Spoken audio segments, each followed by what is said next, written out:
So, today's video guys, magluluto tayo ng corn soup. So, ito na aking mga ingredients. Ayan, kamatis, carrots, konti lang yung nilagay kong patatas. Pero kung gusto nyo guys, damihan nyo. Ayun, yung corn, white corn. Pwede rin yung yellow or any kind of corn guys. Siyempre, kailangan natin ng sibuyas, bawang, at saka yung blinans nating karne kanina. So, ayan guys, hiwa-hiwain na natin. As you see, hiniwa ko ng malalaki itong ating corn. Ayan. Depende rin guys kung gusto niyo ng mas maliit na hiwa. Ayan, ipapakita ko kung paano natin hiwain. Itong bawang natin, wag na nating pitpitin. Ganito lang siyang buo guys. Okay, lalagay natin mamaya. So, tabi ko muna. Lagay ko dyan. So, ang hiwa ng ating patatas, dapat malalaki lang siya guys. Para hindi siya magutay-gutay kung papakulo na natin. Ayan. Itong ganun din yung carrots, dapat malalaki lang siya. Ayan guys, edges. Again guys, kung gusto nyo ng mas marami, pwede din. Ayan. Lagyan natin dyan. Itong kamatis, hiwain ko lang siya ng 4. Malalaki. Guys, saka itong ating sibuyas. Yung mas maraming sibuyas guys, mas masarap ang ating soup.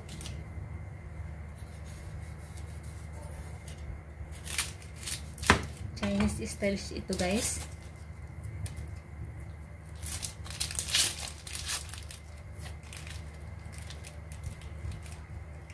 Papakita ko sa inyo yung kakaibang way ng aking pagluluto ng corn soup. So, ganito guys. Hihiwain ko rin siya ng malaki. Kasi papakulo lang natin siya mamaya. So, ayan. Okay na.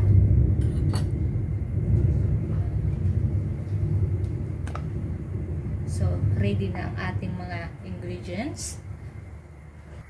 So, magpapakumulo muna tayo ng tubig guys. Ayan, at hintayin natin siyang kumulo bago natin ilagay yung mga ingredients. Lulutuin natin.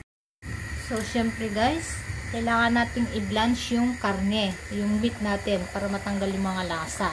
Ayan siya guys. O, ito yung mga nasa gilid-gilid ng mga yan. Yan ang mga lansa. Ayan guys, at least 1 minute, 1 to 2 minutes lang guys, para hindi naman matanggal lahat yung lasa ng ating karne. Ayan, papatayin na natin, saka natin yan huhugasan. So, ito na yung meat kanina guys na hinugasan ko. Kasi siyempre, i-ingredients ko muna. Kung gusto niyo yung mas marami guys, yung laman ang ilalagay nyo, pwedeng pwede. Saka lang naman kasi sa Chinese guys, hindi lahat kinakain yung karne. Gusto lang nila yung lasa ng karne, kaya lambot nila ng maigi.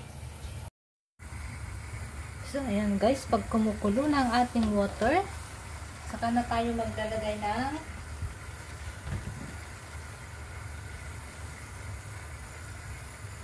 bawang, sibuyas, kamatis,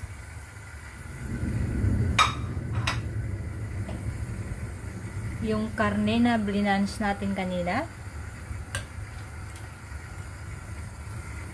at ang ating main ingredients guys para magbigay o magdagdag o magbigay ng kakaibang lasa sa ating corn soup ay ang ating scallop. Dry scallop. So, palambutin lang natin siya guys. Takpan muna natin and boil for some minutes. So, ayan. Pag malambot na ang ating karne, ayan, lalagay na natin itong mga gulay natin. Yung corn.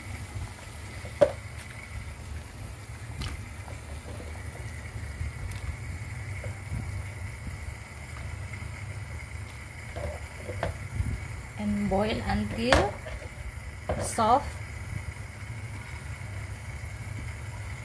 So, ayan guys. Takpan ulit natin and then Ihinaan lang natin yung apoy.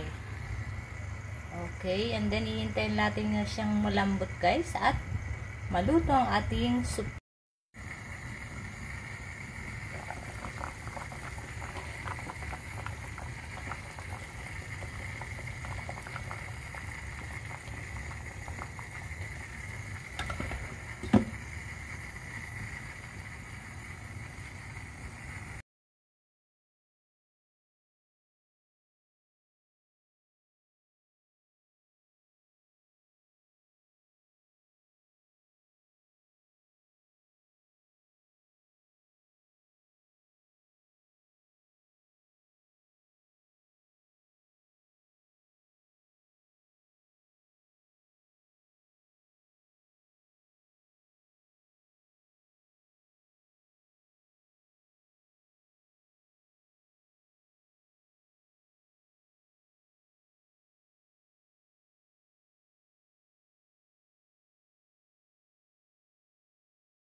So, ito na nga guys ang ating corn soup. Ayan, saka tayo maglalagay ng chicken stock. Pampalasa sa ating soup. So, thank you guys for watching. I hope you like it. Please comment down below and subscribe. Thank you.